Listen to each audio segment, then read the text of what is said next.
manajemen biaya proyek, yang berfungsi untuk memastikan anggaran proyek tetap terkontrol dan tidak ada pembengkakan biaya atau over budget. Selanjutnya, manajemen risiko.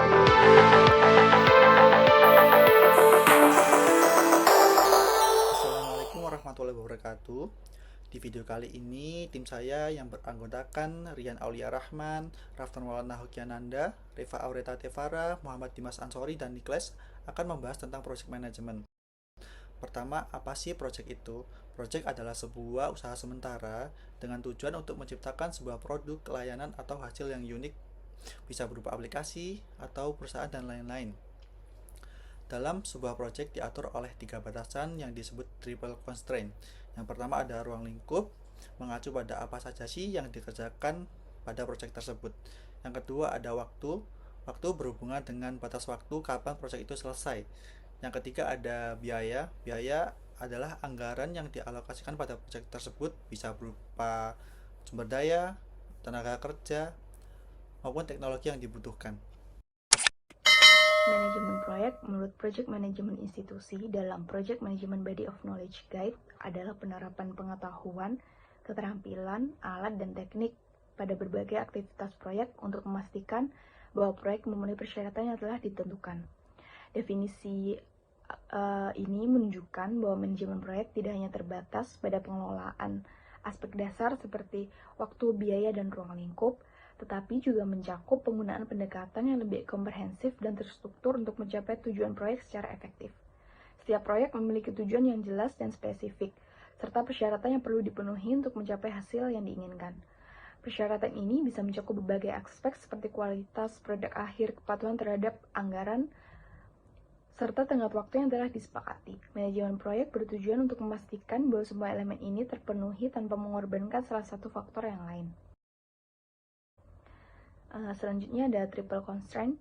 Jadi triple constraint adalah kerangka yang menggambarkan tiga elemen utama yang harus diseimbangkan dalam proyek. Yang pertama ada cakupan atau scope, lalu ada waktu atau time, dan yang terakhir ada anggaran atau cost. Ketiga elemen ini saling terkait, di mana perubahan pada salah satunya akan mempengaruhi yang lain. Misalnya penambahan cakupan biasanya memerlukan waktu yang lebih lama dan biaya yang lebih besar. Sebuah proyek dianggap sukses jika dapat mencapai tujuan dalam batasan waktu, anggaran, dan cakupan yang telah disepakati. Namun, kesuksesan proyek juga tergantung pada kepuasan stakeholder, termasuk klien, pengguna akhir, dan pemangku kepentingan lainnya.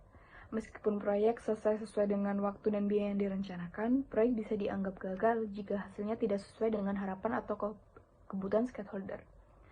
Banyak proyek mengalami kegagalan karena tidak berhasil menjaga keseimbangan antara ketiga elemen ini. Beberapa faktor yang sering menyebabkan kegagalan proyek.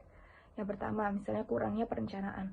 Tanpa perencanaan yang matang, proyek dapat dengan mudah melenceng dari jalur, baik dalam hal ruang lingkup, anggaran, maupun waktu. Perencanaan yang baik harus mencakup identifikasi tugas, pengalokasian sumber daya, dan jadwal yang realistis. Lalu yang kedua ada pengelolaan risiko yang buruk. Setiap proyek menghadapi risiko yang dapat mengganggu jalannya proyek seperti keterlambatan, kekurangan anggaran, atau perubahan permintaan. Manajer proyek harus mampu mengidentifikasi, mengantisipasi, dan menangani risiko ini secara proaktif.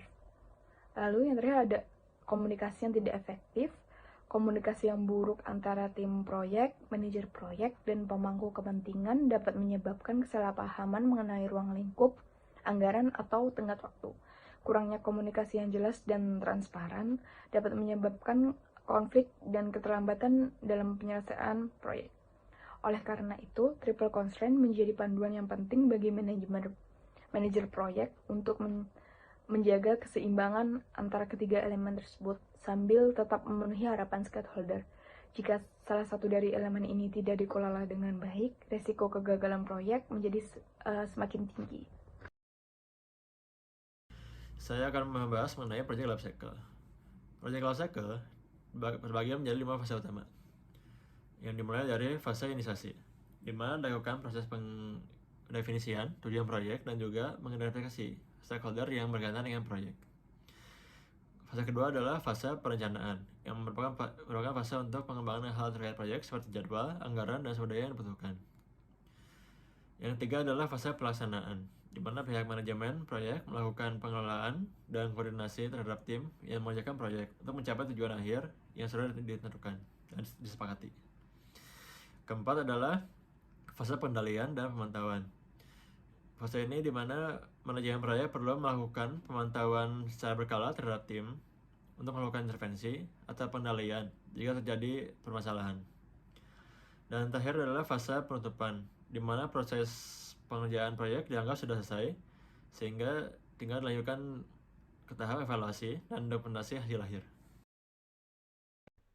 Oke, pada slide kali ini kita akan membahas tentang PMBOK Framework atau panduan yang sering digunakan dalam manajemen proyek.